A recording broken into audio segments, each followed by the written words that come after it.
have actually straddled the entire journey from supplying hydroxychloroquine from the beginning when everyone was actually going on top of the world of HCQ to diagnostic kits, and now Zykov D, for which I believe you are in phase 3. What has been your experience so far in terms of handling this pandemic? It's a new experience, and you've covered the entire gamut of the sector. So, first thoughts. So, Vikas, I think my first thoughts are that definitely this was a very challenging time, but we must thank everybody, our employees, our scientists, our suppliers, the government, and various agencies who actually helped us from the day one that we were able to continue our operation and keep on manufacturing and supplying medicine. So, give you one example that I used to produce about 3 to 5 tons of hydroxychloroquine a month, which was a requirement. And all of a sudden, this happened, and then everybody wanted more, and I had to increase the production to 40 tons a month. Now, obviously, you don't have a plant designed to go to that kind of a high scale. But I think all that support which provided by everybody, including I needed some balancing equipment or etc. Everything happened so fast, and everybody was willing to support, and that was a great thing which has actually helped and to gear the production, and we could supply to everyone who needed the medicine at that time. And globally, the people were happy that India could supply medicine. So I think that created a clear benchmark for India in terms of ability of Indian pharma industry to supply medicine when it is required and not really find excuses of not making it happen. But more challenges actually occur because is basically because of two major problems. The first major problem was basically because of lockdown, imports were not coming. There were issues about transportations and all that. And at that time, we took up the decision to develop this vaccine. And the challenge really was to get inputs. Get the second big challenge was the regulatory, the maze of regulation which we have created for our industry is very, very unique in India. I think it's unique in the world that India has the most regulation on pharma industry. And that really actually is impacting the pace at which we can develop and move forward. At number of times we have to go to various government agencies to get approvals to make sure that we can move to the next step. All that, I have no complaints, no regrets. Ultimately, everybody cooperated and we got it. But we did wasted a week every time when we had to go for an approval process. And that also took away a lot of our time. Fortunately, thanks to all the people around us who basically could be scientists, could be our colleagues in the industry, suppliers, everybody actually helped wherever it was required. And as a result, we could move forward, produce the vaccine, and put it into clinic.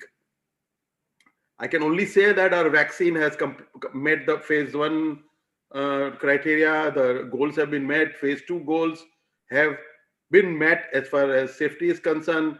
The details of the phase 2 data will be out next week when we will be able to tell you exactly what kind of thing is that. But we did a very large phase 2 of almost 1,000 subjects, which is the largest phase 2 conducted by anybody in the world, actually speaking. And that is what we have done. And now we are moving into phase 3. We expect that our phase 3 should get over. Hopefully, as per the protocol, you know that we need to wait till 150 of the trial patients get COVID positive. And hopefully we are hoping, given the current pandemic situation, that we should be able to hit the milestone before March of next year, and we'll be ready to get to government to get emergency authorization. Good news about our vaccine is that it is stable. It is stable at 2 to 8 degrees. It is stable even at 25 degrees. And it is stable even if it's exposed for a higher temperature for a period of week or two. So that would actually take away most of the challenges which we are facing, because we selected a platform which is a DNA platform. We very strongly believe that DNA platform is easy to change if there is tomorrow there is going to be any kind of mutation to this virus. we should be able to quickly change and make the next version. It should take only a few weeks to do that. It's not going to be very challenging, and we could move quickly as we do regularly with our flu vaccine, which we do it.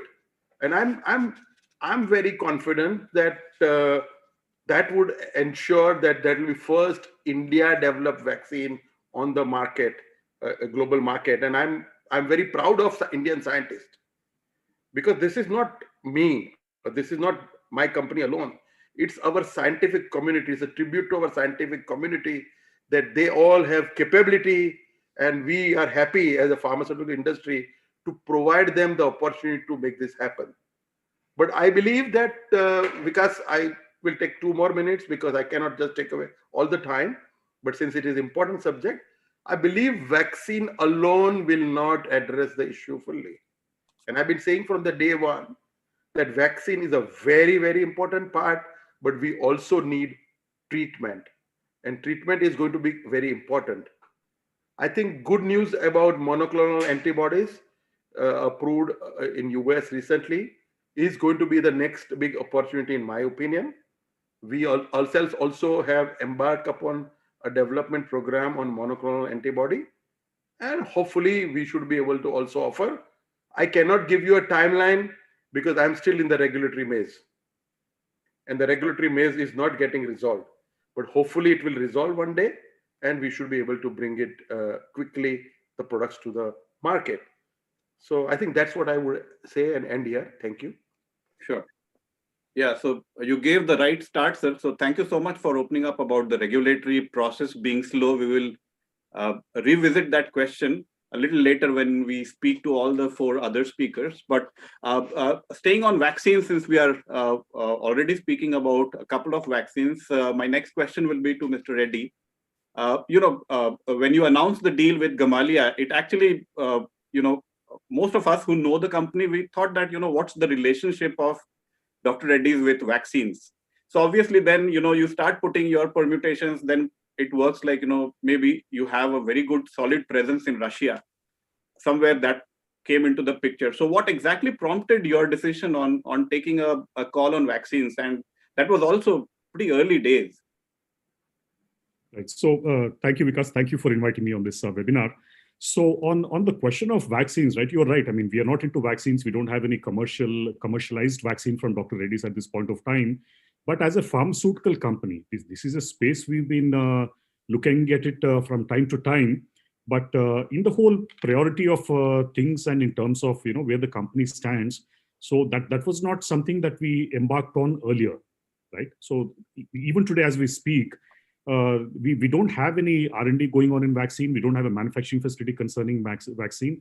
But like I said, in the whole space of the pharmaceutical industry, this is a very important piece. And during the pandemic, it has really shown up, right? So when an opportunity came, especially from the Russians who contacted us, obviously, because we've been in Russia for a long time, we're the largest Indian company there, in terms of sales. We have a long history, of being present in that market, and we understand the market very well. We understand the country very well.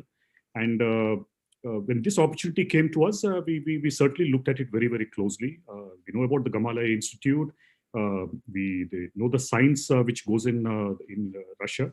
Very capable people there. So, and that's something when we evaluated the data, the initial data which came to us, it certainly looked like a very good proposition, especially looking at the current situation. So that prompted us to get into it. And all I can say is, it's a pharmaceutical company, and especially when you're faced with a pandemic, you would pull out all stops, right? So obviously you would look at the treatments. It's like where we have the capability, but also when it comes to vaccines, which even though we didn't build it up internally, that's an area which we thought we would get into it because it was important to be in that space. So that's how it started. Right. Any timelines that you can actually share with us right now, sir, on exactly when you think you will be ready to go for the market? What kind of a regulatory examination process do you foresee in India? Because the last data that came out from Gamaleya about that 90% plus effectiveness was based on 20 participants, which was fairly low. So Any thoughts on that? Sure. As you started off introducing me as a very measured in my responses, so in this particular question, maybe I'll still be measured in my response, only for the reason that, see, again, a lot of it has to do with the data, right? So the more data we get, the more confidence and the more we'll be able to, do that. Otherwise, we'll be raising expectations, of a different kind, and also speculation, which is never good, when we're dealing with, whether it's medicines or with the vaccines. So here's our update, right? So the clinical trials, the quantity had arrived. I was telling my colleagues the other day that, there's this viral video which went around saying that, as if a huge container came around here, but it was material for the clinical trials. It was just a few hundred vials, which were required for the phase 2 to be conducted on 100 subjects, for which we had the approval from the regulatory authority. So that will start soon, right? The phase 2 part of it on 100 people. So if that takes about a month or so, and then it depending on the data, we will be proceeding to phase 3 on 1,500 subjects. So the earliest, again, we went public with this. I think our CEO Erez had already talked about it, saying that the earliest we would have enough data would probably be closer to March. At that time, which we will take to the regulator and apply for approval during that time. So that's I will stick to that in terms of where we're looking at. That's where we are. So one of the reasons I asked that question was because yesterday I was hearing Adar Poonawalla speak on another interview where he said that now, earlier the problem was whether there are volumes. So we have volumes. The next problem was, will the vaccines be ready? So I think we will be ready. So he mentioned about all these hurdles. The next was probably the most important one, which he mentioned, and he alluded to that, saying, now we don't know whether people will be really willing to get vaccinated. So, the more you build the confidence of people in terms of generating the right data and telling them that this is safe, it makes more sense. So that's the purpose. So, okay. So switching gears now a little bit, I can bring in Ms. Hamid now because, Cipla has been at the forefront because I have been getting many calls on, can we get tocilizumab? And Cipla was, the key there. So if you can narrate some parts of your experience on how you actually managed that situation. There were many, toll numbers that were shared. So many distributors were actually roped in. So we don't know much about that. So if you can share some parts of that. Yeah, so thank you, Vikas. It's a pleasure to be here today. I think, this pandemic was really thrown up unprecedented times. I think for the industry on the whole, while we were, coded as essential services, it was very, very challenging because there was a central government diktat, there was a state government diktat, and the machinery operated at a different timeline. But I think what really helped us was partnerships, and the partnerships both within the industry, within the IPA, with each of the pharma companies, with the Department of Pharmaceuticals helping us coordinate these messages, and lots of close cooperation. But I think, making sure that drugs were available for patients was the number one responsibility of each one of us. I think, we had this drug from Roche, Acterma, which was repurposed during the pandemic for COVID-19. There was remdesivir, there was favipiravir. So we made sure, having these partnerships across these two companies, both Gilead and Roche, gave us availability. But Acterma was an imported product, so we were very dependent on those imports. And every time those imports came, how do you make sure that you have a wide distribution network, trying to get it to every part of the country? So it was extremely challenging. A big thank you to our distributors who really helped in that last mile effort of taking the product overnight. Sometimes distributors would get onto a plane and take a product. It would be via train, just anything and everything to get it to our patients. So very, very thankful to the entire pharma network who helped us make sure that drugs were available, pharmacists and our own teams, who worked round the clock, putting their lives at risk to make sure that they were around, to distribute the drugs. So challenging times, I think, lots of stability now, lots of drugs are available, high volumes, there's no real shortage of drugs available today. So this is just seamless patient access, and each of us have strived within the community to make that happen. Right. So a related question, again, something that has always been playing on the minds of most people who have been covering the sector. Sometimes the data actually goes to suggest that everything is working fine. And, it's pretty confusing on, the series of clinical data that has actually been coming out. And then the non-peer reviewed journals and then the peer reviewed journals. It happened with tocilizumab also. I mean, where Roche itself came out and said that it doesn't believe that it has worked. Then again, on extended trials, it said it did work. And right now, if you actually look at solidarity trials of WHO, it says remdesivir doesn't work. And WHO has said that, and in 3 months, we saw how much Gilead made out of that drug. So how do you kind of handle those situations where you get caught between in the crosshairs of regulatory permissions? Everything is in place, your stocks are in place, but studies keep coming which are really not encouraging enough. So that question probably will be very important to ask. So if you can be first to answer that, Ms. Hamid, and then I can go to Mr. Patel. Yeah, so I think, ensuring that drugs are available is our primary responsibility. And then it is up to the healthcare practitioner, which drug does he prescribe for which patient, for which particular situation. And it is across a spectrum where different patients need different kinds of drugs just based on what their critical situation is, their comorbidities, etc. So these drugs were made available for COVID-19. Yes, there was a lot of conflicting data from across the world, but I think we left it to the best judgment of the healthcare practitioner to use which drug he felt was important at that moment in time. And our responsibility was made to make sure we provided that drug. I think, you see lots of stories with remdesivir where patients have really recovered well. There are multiple amount of stories around Acterma as well. So we are just going by patient data that's available today to us. And our responsibility is just to make sure that we provide the right drug of the highest quality. Right. Mr. Patel, you would like to add to that? So Vikas, I think one thing you have to understand, none of us did a clinical study and claimed that this drug is working in COVID-19. It was the other people, the hospitals, the medical profession, who actually tried out different drugs and came and made a claim. As a companies in the pharmaceutical industry, it was our responsibility to make sure that the drug is available. And we made sure that when there was a demand, the drug demand were fulfilled by us to the satisfaction of Indian people and even outside India people. So I think that is the role we played, because none of the clinical trial have been conducted by any of the Indian company. It was all different part of the world. People have conducted trials, and based on that, whatever we're hearing is coming up. So I won't comment on them. Everybody has opine on their own, and I personally don't agree to too much of these meta studies coming out, because this is not like to like comparison, and any meta analysis based on decisions, I would say I would take it with a pinch of salt. Only that would I would say. We will continue supplying medicine as much as required. Rest, I think we'll leave it to the medical profession, as Samina has said. Sure. Let me bring in Mr. Jain now, because on the overall policy front, I think you will be able to bring in a more comprehensive view. The entire journey has seen issues of shortages.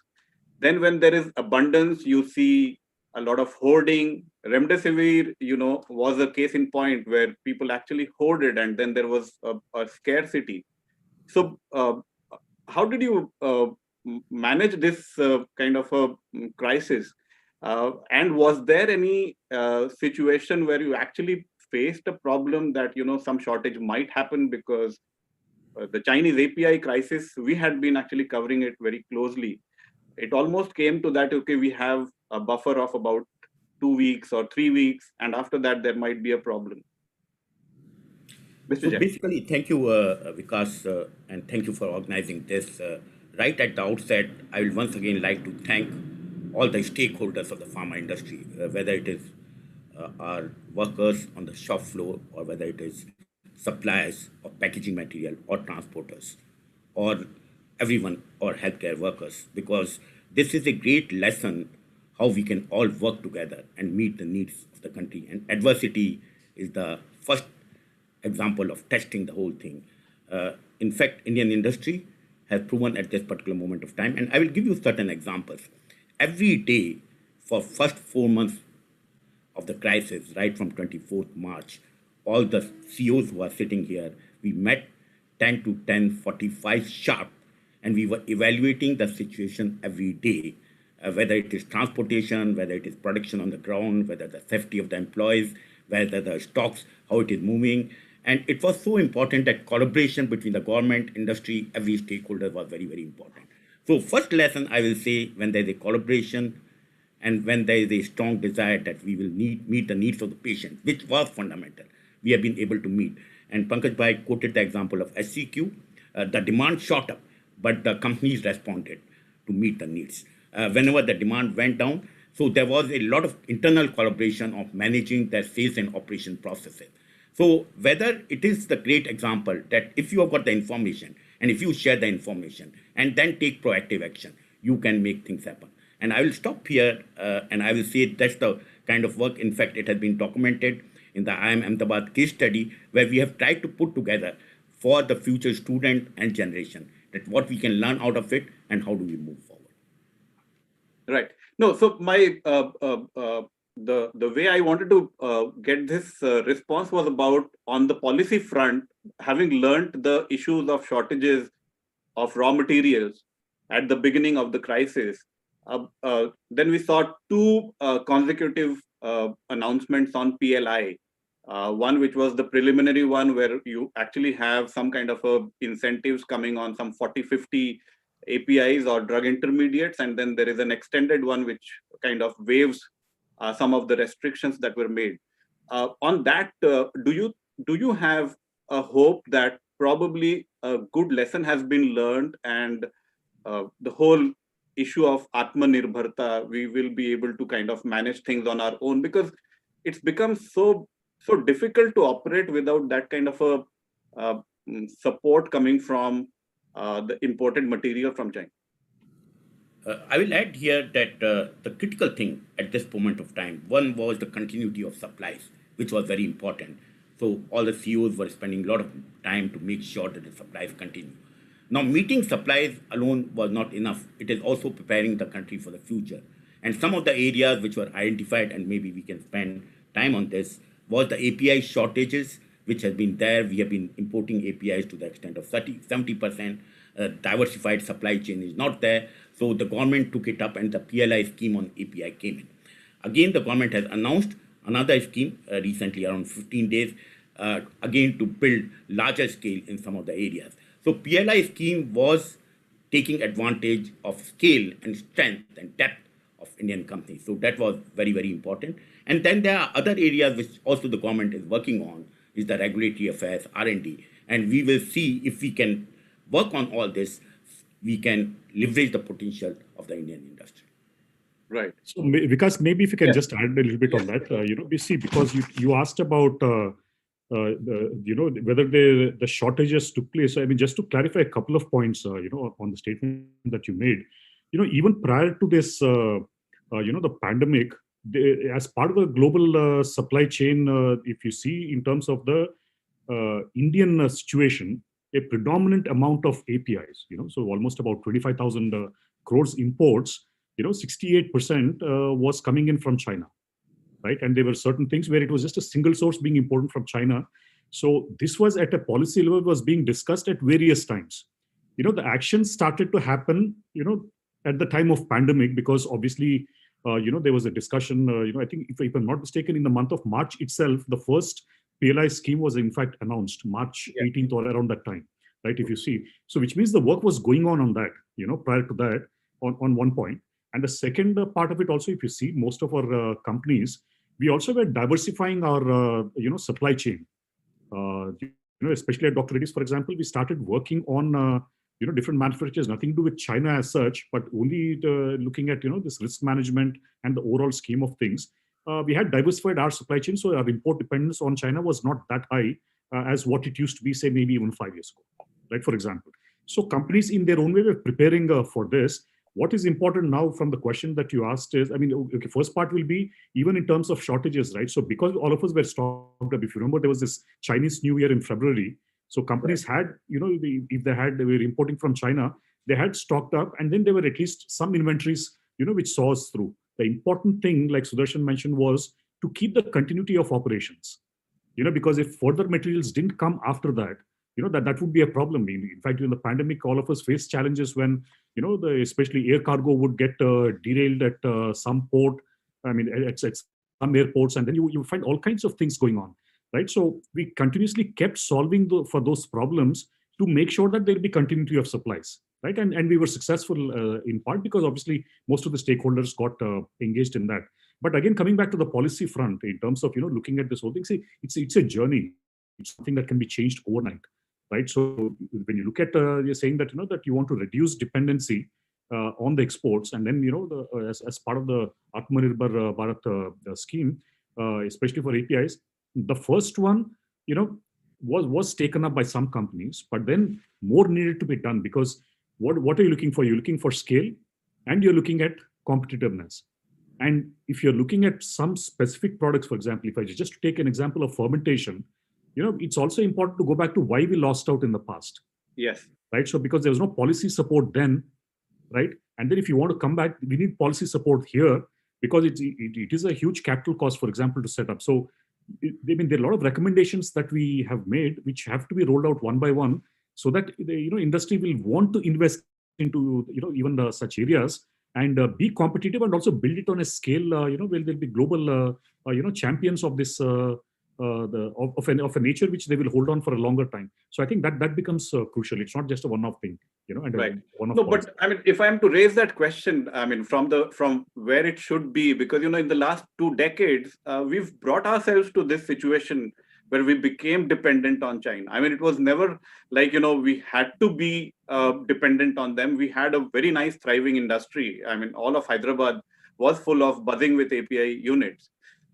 So what will it take now? Because has the dependence become so deeply embedded in your systems of production that it's very difficult? Or if we actually follow a streamlined process, maybe in the next 5 years, we can say that, okay, 68-70% probably will come down to 50% or 40% or 30%. Anything that we can actually do as a consolidated industry. And that's where the power of collaboration probably might come. Well, absolutely. That's why I think it's a lot of pieces coming together at this point of time, right? So if there's support from the government, through policies, it will encourage people to get into the areas which we probably would have left a long time back, right? So, and then if I take a series of things, there's a lot more to be done. It doesn't just end with a PLI which came about, or another one which is in the offing now, which will solve the whole thing, because it will solve part of the problem, right? But then to go on with it, it requires that kind of a thing. If I were to bring in additional elements, right? I talked about financing, right? Especially the projects like fermentation or even other things. So if there's an infrastructure status, for example, bestowed on the API industry, it would available a lot of people to acquire, have access to, soft loans at a much lower interest, which was not available in the past, for example. It would be those kind of things. Or if you look at the whole regulatory maze, which on a different context, Pankaj Bhai talked about, here again, it's a lot of things to do with environmental clearances, which it's not the first time. We've been talking about it since the past, at the central level, at the state level, it is a hurdle. Compare that with, say, the, other countries, notably China, for example, they have huge industrial parks. The ease of doing business is very, very high. And that's how they, it's like they raced ahead and built up, a size and scale, which pretty much got us out in the past, right? To regain that, what we are saying is, these are just steps in the right direction to go on, but a lot more will need to be done for us to, almost like, if I may say, reclaim that lost glory of APIs. Right. No, I mean, what surprises is that, there are some standalone API companies which are actually doing so well.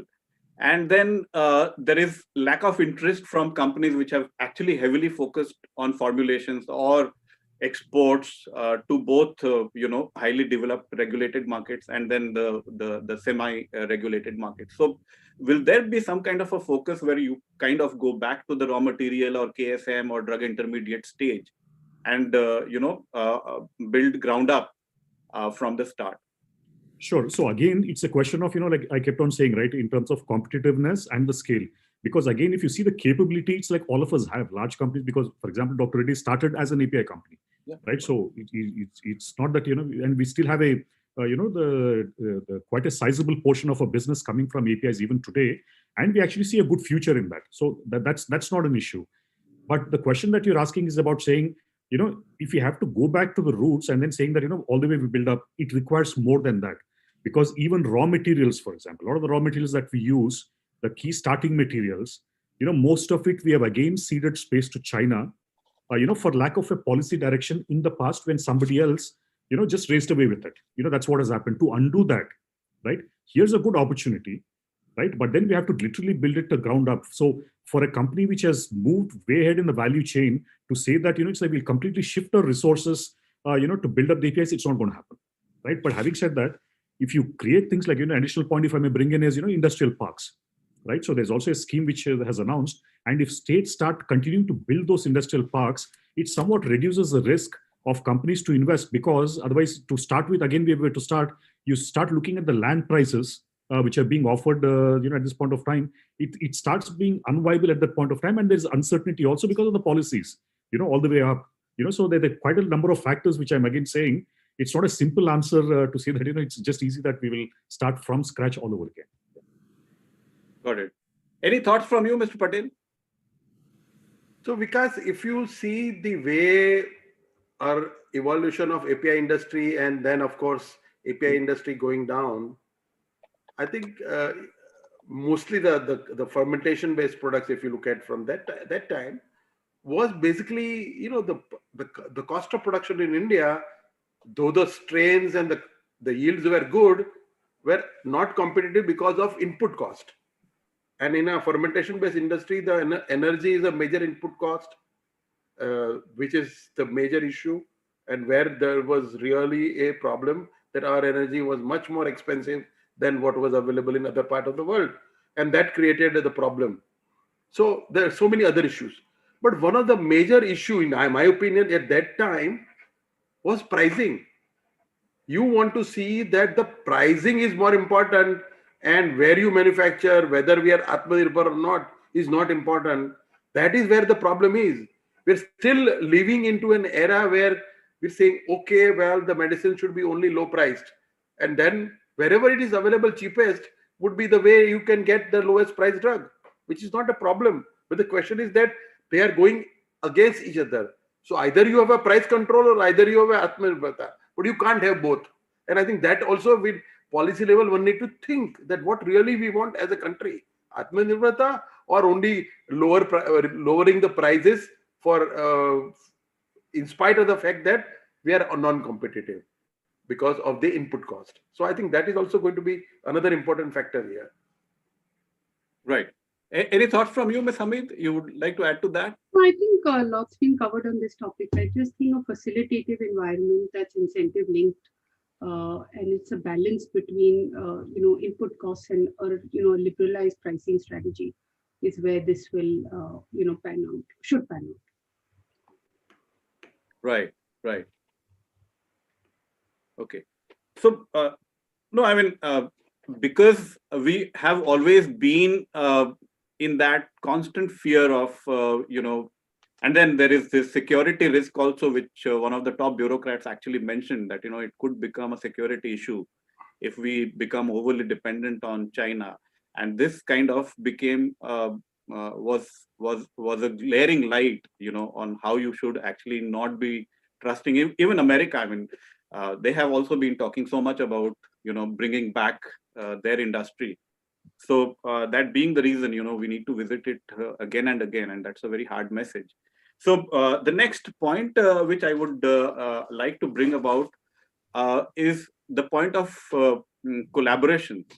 At the early part of the pandemic, there was this book by Jeremy Levin, the former BMS and Teva executive, who is now on his own as a startup.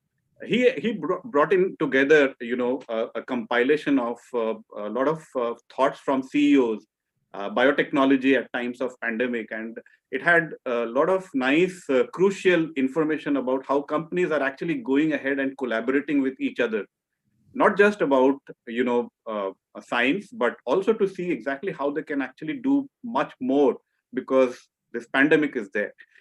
I mean, one of the reasons why this industry has looked like very different and very embedded in the generic industry is because everyone has followed their own path, which almost look like very similar. I mean, if you have US market, everyone goes for US market. I mean, even in the domestic market, I mean, you have favipiravir, everyone jumps into favipiravir. It started with Glenmark at $100 for a tablet. It comes down to about 20 rupees. Same we saw in dapagliflozin, SGLT2. One company launches, then AstraZeneca sues, I think, about 10, 12 companies. How do you change the nature of this industry to kind of move ahead? Because that's what actually Chinese did. They started with massive raw materials, then they actually took such a big jump and moved into biotechnology that, some of the big biotech companies that are getting listed in China, in US, are from China. So some basic thoughts, because we will be moving into how do we look in the future, this industry, how does it actually take the baton forward and look like a bigger industry? So we'll start from our left with Mr. Satish Reddy. Sure. So this again, it's an important question that you ask, because I would take it slightly differently, right? So because the question is, it's like, why are so many companies chasing the same path, right? So that's what you're asking, because there's value created at every step, right? So and there's space for enough people. That's why we are there, right? So and then when it becomes too commoditized kind of a situation, obviously some people will exit, and then it's like the people who survive. But then there are companies, especially top companies, you see that because they innovate, they move up the value chain, and then they look at newer areas. Now, if I take the same example of China, what you said, in terms of what happened there, right? So here I come back again to a conducive ecosystem which helps spur moving up the value chain, right? And I pointedly will take innovation in that, right? So because if you see China, moving all the way from just raw material suppliers to API suppliers, they never were in the a serious competitor to the generic space which India dominated, for example, right? But then they leapfrogged straight into innovation. And like you said, biotech companies, which have huge valuations, because there was a concerted effort, done by, it's like with all the necessary stakeholders, with basically government setting out a policy. There was academia who were involved, at that point of time, and a policy framework, spurred that whole ecosystem. And there were a whole lot of it. I don't want to get into a lot of details there, but if you see, it's like it was done in such a way and done on, with speed and with timelines that, from nowhere, they moved up quite ahead. And then I contrast it with what happened in India, because we also had this example. If you remember, Dr. Reddy's was into private, one of the first private sector companies to get into basic research way back in '92. But then we had to live with the risks in terms of what happened all on our own, which means, whatever, the profits we were generating from generics and APIs, we were investing into drug discovery, which is the highest end of the risk spectrum. And when it plays out, we had to tone that down because we had no other support coming in from anywhere, right? So it's a much more measured way of, not measured way, but calibrated way of, how we went about our research, right? Having done that, what I'm saying is, if you need to leapfrog to such areas on innovation, it does also require a policy framework. The good thing here again is led by the committee chaired by Pankaj Patel, Mr. Pankaj Patel. We actually have given recommendations to the government. In terms of saying it's like, what needs to be done in terms of building that ecosystem, going at it from all areas. It can't just be one thing. It can't just be, some funding available. It's not just that. It requires an ecosystem, industry, academic collaborations of the nature that we see overseas. It requires a policy framework. A whole host of things are required if we're able to take up that next level. So what it would lead to is, we need to move up the value chain in a manner which will, bring out the innovative instincts of all of us. Because again, I say the capabilities are all there. It just needs that environment to take it to the next step. Right. Ma'am, you would like to add to that? Any thoughts that you have on growing the industry in the innovation Yeah, I think it's about creating a research ecosystem and the facilitation that's required by the government network, etc., to incentivize innovation. Because with innovation, it's a very front-loaded kind of investment with a longer gestation period just because of the regulatory environment. So some kind of investments linked to that innovation will spur companies to be more free and open with spending resources. I think also building alliances between government-led research institutes. So this private-public partnership also is extremely important, and we saw a lot of it happening during the pandemic, both with ICMR, etc., IICR, etc. But how do we facilitate that ecosystem more? I think would be very helpful. Right. Mr. Patel, your thoughts? So, Vikas, I think we are all talking about these ecosystems, but that does not exist today in India. And I think we need to create that ecosystems, and we need to fundamentally come out with a policy which would actually support this ecosystem.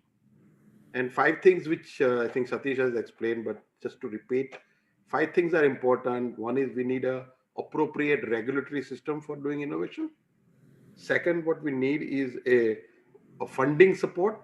If you look at some of these people who have come out with vaccine are claiming about today an amount of money they have received from the government to develop the vaccine vis-a-vis companies like us who would spend 500 crore rupees but no support from government. So question is that someday we will run out of the fuel to continue doing that activity, which is what Satish was trying to elude. So I think some kind of a robust funding support would be very important if we want to create an innovation system in India. Of course, very good linkage between academia, industry, and all the stakeholders.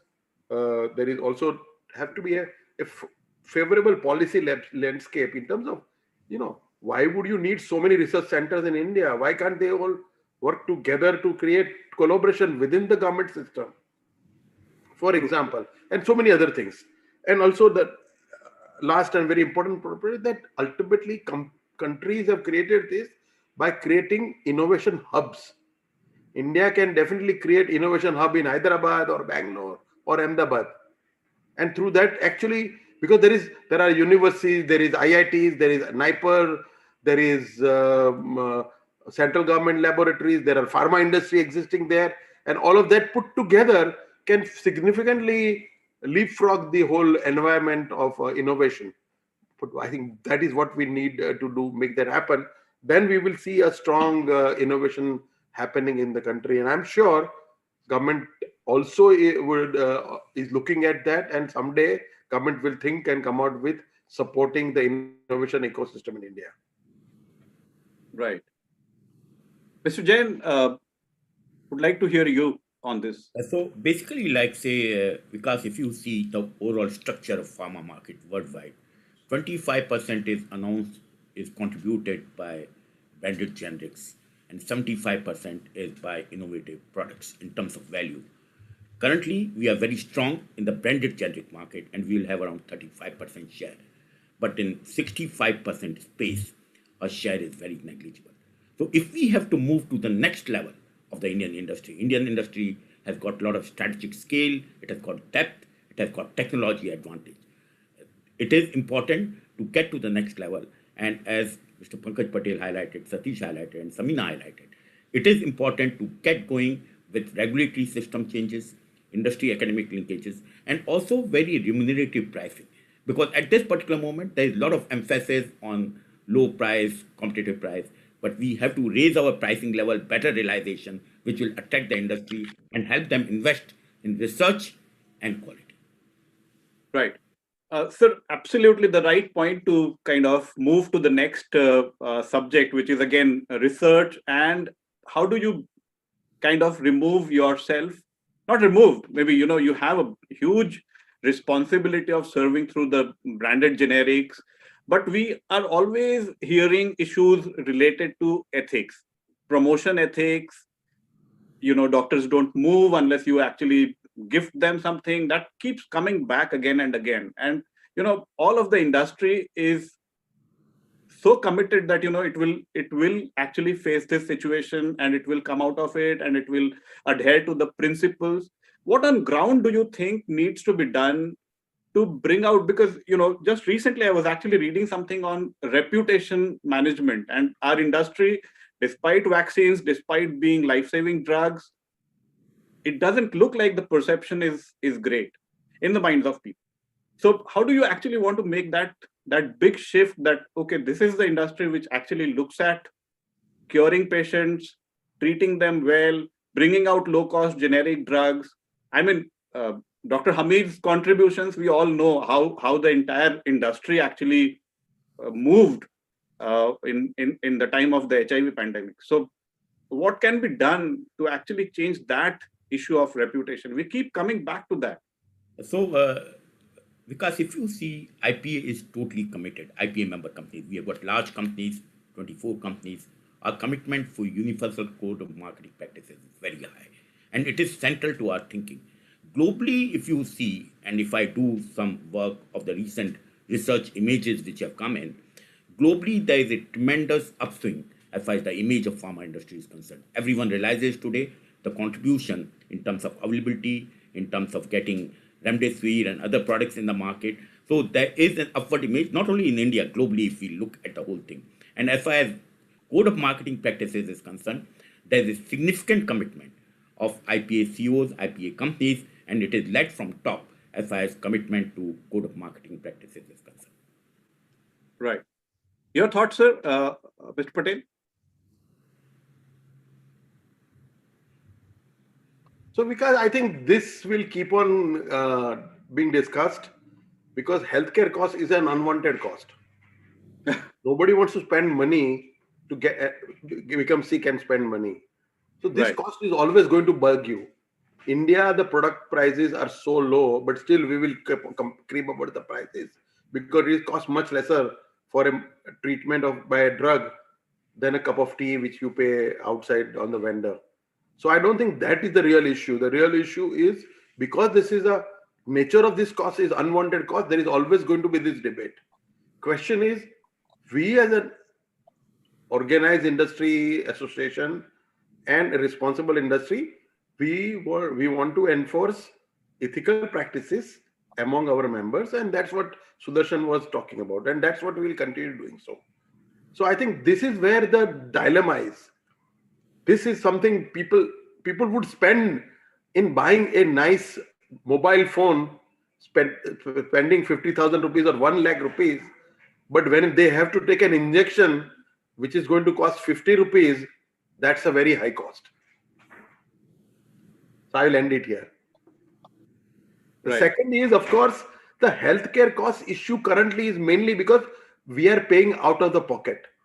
And as long as people are going to pay out of the pocket, this healthcare cost being higher, and as a result, etc. comments you made comes up. Moment these are addressed through kind of a now the schemes which government is coming out, these issues will become less important, and I think things will change. Oh, that's nice to hear. I mean, that things will change. It's very reassuring. Ms. Hamid, your thoughts, ma'am, because I have a question actually in my Excel sheet about the restoring the esteem of medical reps, because I know from where they are coming. I have a few friends. I mean, you kind of queue up outside the clinics of specialists, and then keep waiting for hours together. Nothing happens, and then in maybe 30 seconds or 2 minutes, you are actually told to leave. How do you actually change that? Because unless you have some innovative products and something really hard to sell to the medical professional, I mean, this keeps going into that volumes game. Yeah, so I think, because COVID has taught us a lot, because through the pandemic, our rep wasn't able to see the doctor, but was able to engage the doctor on various topics that the doctor was interested in.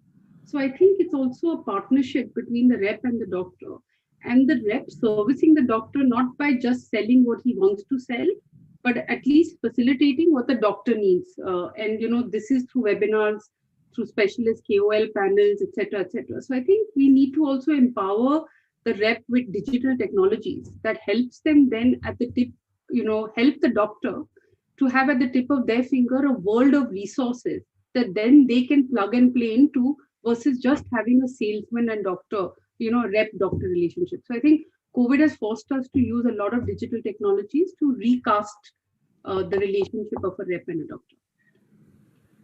Right. Sir, over to you, Mr. Reddy. No, I think just a couple of points on the previous one also when you said on reputation, right? So, I mean, if you see reputation, it's built on a certain set of achievements, capabilities, and it's like the outcomes, in terms of what happens, with a few companies, and that's why you have a history. It's very, very rich as far as Indian pharmaceutical industry is concerned. Over the years, starting with one of the oldest companies, which is Cipla, their achievements are phenomenal in terms of what's being done. The most of the top companies in India, if you see, it's like they have a string of achievements. But then, a reputation also gets destroyed. It's like when there will be certain rogue players, it's like if they use unethical practices, it tends to tar the entire industry, with the same brush, because that dominates the cycle, in terms of what it is. And then, the achievements and, it's like whatever is being done, that gets somewhat diminished, right? So it's part of the whole situation.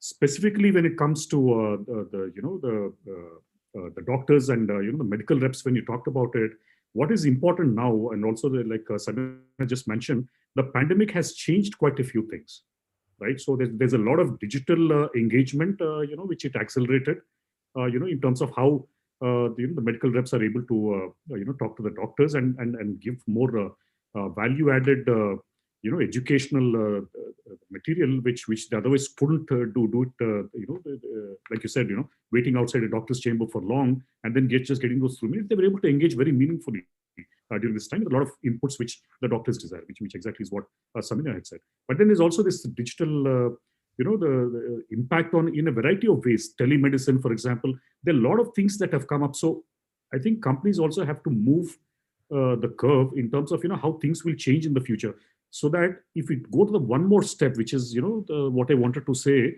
was about patient centricity. Finally, what is it that all of us are doing? Ultimately, we're in the service of the patient. With the doctor prescribing the medicines, we are making and distributing it, and making sure that it's like the patient is in good health, right? So if we move more towards that, I think the nature of the conversation, the reputation that the companies can build will be of a completely different kind than what it is today. I mean, it's a very abstract kind of a thing I'm saying, but you can see where all this will shift, because it is going to happen. And we are not going to be left out of that. We will actually move towards that as things go along. Right. Because I would like to add. Sure. If you do now an analysis, the kind of patient support programs which the company did, the reach of the patient products, like say Remdesivir, Favipiravir, when the patient needed it, many of the companies started 24/7 availability of the products, and even the role of medical representative, role of the companies, 24/7 lines, and there is a significant change. And many of the patients who recovered after COVID, thanking those companies that even late in the night, the products are available. So there is a fundamental change if you see over the years, large companies, use of digital, therapy shaping, market development, and that is undergoing a change. So responsible companies, in fact, IPA did a special study with Ernst & Young to study how the digital environment will change and what we can do to contribute better service to the patient. So over a period of time, in last 6 months, I think there's a fundamental change. It will take time, but there is a great contribution of the industry towards patient centricity and patient reach. Sure. Sir, your mission statement, we are actually reaching the fag end of the discussion, and it's been pretty quick. The $130 billion, the top line target that you've set to yourself for the next 10 years. If you can tell us, what exactly will happen so dramatic that you probably will take a leap of about 4 or 5 times from the current size. How will that be achieved? Beyond the conventional incremental changes that you will see, because it's quite an ambitious target. Starting with you, sir. Mr. Jain. So if you see what we are saying in our vision statement, that we'll be the number one in terms of volume production. We'll be among top 5 markets in the world. And the discussion which has been talking about focus on R&D, focus on wider reach of the products, a focus on upgradation of range. And this is the industry, even if we see in terms of export market, this is demonstrating it. And if the regulatory environment and the ecosystem become favorable, it will help to move forward. It is an industry of strategic importance and depth and has shown that advantage. I request Satish to add on this, and then we can. Sure, definitely. I think, if you see, again, this is a vision statement. It's doable. That's why it's there. It's like we're not just putting something out of the air. In fact, this was worked upon and also communicated before the pandemic, right? So if you see in terms of our thinking at that point of time, right? So we dominate the space when it comes to global generics, right? So that's what we do. Whether it's the US in terms of the volumes that we sell there, or UK, if you see, or across the world, it's quite a dominant position, and there's more momentum, which can continue to take us there. But that's not the only thing, right? So we talked about APIs. There's plenty of opportunity there. Some of it also, because of the policy changes that we expect during this pandemic and going forward. But the biggest thing will also be these additional opportunities when it comes to areas like specialty generics, biosimilars, and the most important thing in terms of value creation, which is innovation, the original discovered products, right? And there's a huge potential there. But then to have all this happen, a lot of enablers are required, which Sudarshan has already spelled out. This ease of doing business, if I take it under the umbrella, and then say regulatory changes, right? Which we have talked about, saying there's a lot of things, it has to be made much easier because with the current structure and the current speed at which things are moving, it will not get us there, right? So that's where a lot of change needs to happen, and that's something which is work in progress, which the government also realizes, and that's also happening. A very stable and a supportive regulatory environment. And then a whole host of other things, because it'll take a lot of time, because I know we are at the end of coming towards the end of the session. I won't go into each one of these things. It's just, again, somewhere we use the word ecosystem. Pankaj Bhai used it. Ecosystem applies to everything else, right? It should be an enabling environment where industry feels confident. The government is able to trust the industry to do the right thing. It is also about capabilities which need to move towards the next level, right? So all these things are required to work in a way, it's like where it can take the industry to the next level, so that if you leave alone the numbers 40 to 120, rather than just seeing it through that lens, because you're talking about a compounded growth of, say, 11 to 12%, eminently achievable, right? But it does require this whole enabling environment, which will help us race ahead in the game and not always be, stifled in terms of, unleashing our potential. That's where I would put it. Right. Yeah. Mr. Patel, you would like to add something? Sir, you're Pankaj Bhai on mute. You're on mute. So because I think everything has been said, I don't think I have to add anything additional. We believe that this is doable. We require a enabling policy initiative by the government to make this happen. Right. No, one of the things that I feel, and it may be kind of extrapolated, I found the statements of Pfizer's Albert Bourla very, interesting, because he said, we took into the vaccine project thinking that, okay, if it doesn't work, then we will probably lose $2 billion. Now, it's like a tremendous ability to put money at risk. Do you think that the industry we have here, are actually taking that much of risk? Is it like becoming stronger to say that, okay, $500 million gone, we will still be able to try something more?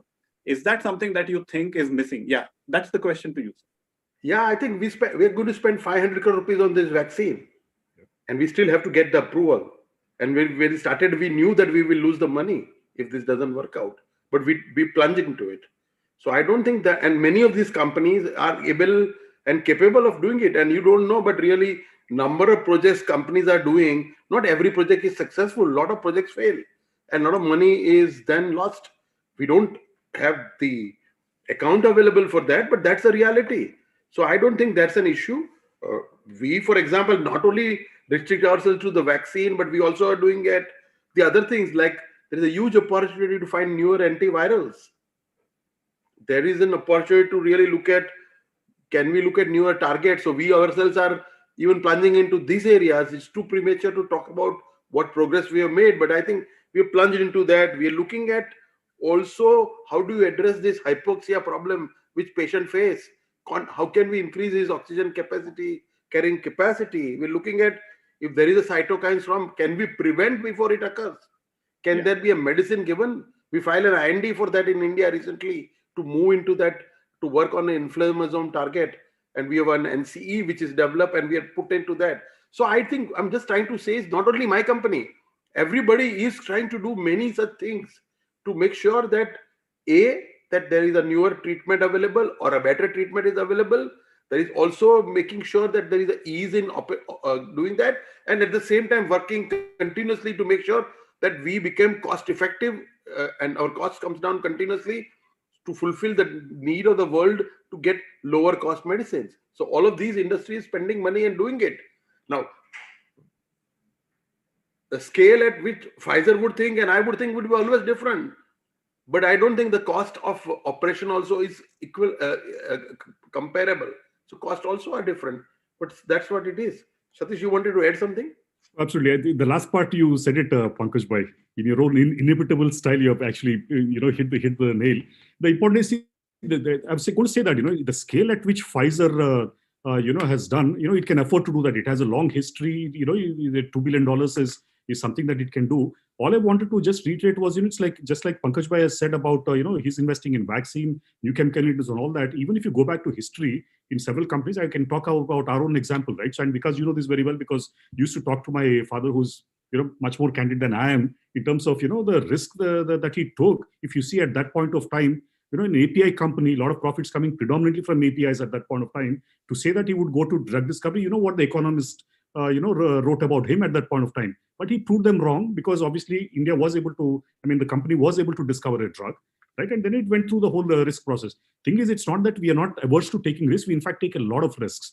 All I think both me and Pankaj bhai are also stressing is the point is that, it's like it also requires, the whole system to appreciate what we are doing and also support us, through policy, so that more and more people can do this.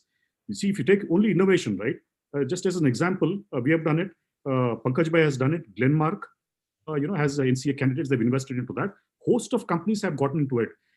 For them to get to the next level, at the level of risk that all of us take, it does require more, for us, to move to the next steps in enabling environment, regulatory, the funding, institutions, and academic collaborations. A lot of things that we have spelled out. I'm just repeating what we have said. If we have to take it to the next level, I think that's the point we wanted to leave it. Sure. Ma'am, you would like to add something? Obviously there's so much of history in Cipla, so taking it forward. No, I think I agree both with Mr. Patel and Satish that you need the ecosystem, and pharma companies take a lot of risk, and it starts with development risk all the way through regulatory risk and finally go to market risk. And that entire channel, and all our companies spend about 6 to 8% in R&D. That is a risk till the product is actually not on the shelf. And I think, with Cipla as well, we're looking at antimicrobial resistance, lung leadership. These are very complex therapies that require a lot of investment. And that is how we need an ecosystem that supports this kind of investment. So I completely agree, with the thoughts that have been placed here. Well, a sum up statement from you, Mr. Jain. I think we are shooting off the time already. So you can unmute yourself. Everything has been communicated, and thanks a lot, Vikas, for this discussion. India is at the inflection point, and we look forward that there will be a lot happening in this country as far as this industry is concerned. It will contribute to the healthcare around the world, and it will be the industry of strategic importance as far as India is concerned. Right. Okay. So thanks so much. I think we ended on a very good note, because, I always like to hear about companies doing something new from the, mindset of kind of being the 17th company to launch a generic version. And it's always nice to see, science at the forefront. And we've been hearing so much, reading so many of clinical studies and papers, and it's pretty confounding on exactly where things are headed. And there was a gap of how much is the industry actually doing, because you kind of get swayed on exactly what is happening in these companies. I mean, for us, it's become like the pandemic beat. It's no longer the pharma beat or a life sciences beat. So it was nice that you all shared your thoughts from the API challenges right at the beginning. Then we kind of went into the ethical issues of launching so many drugs, and then the way you handled the scarcity issues of life-saving drugs at the pandemic, and then the final part on discovery of new avenues like antimicrobials or monoclonal antibodies, and a new set of antivirals. So hopefully we will see a strong growth forward for all of these companies. These are all flagship companies. I mean, Dr. Reddy's, Cipla, Zydus Cadila, Sun Pharma, Lupin. We've always been seeing them right at the forefront. So thank you so much for sharing your thoughts, and thanks attendees for being there. And hopefully you've gained in some insights from where we actually started about an hour ago. So thank you so much, and look forward to catching up again. Thank you again. Thank you. Thank you so much. Thank you, Vikas. Thank you to everyone.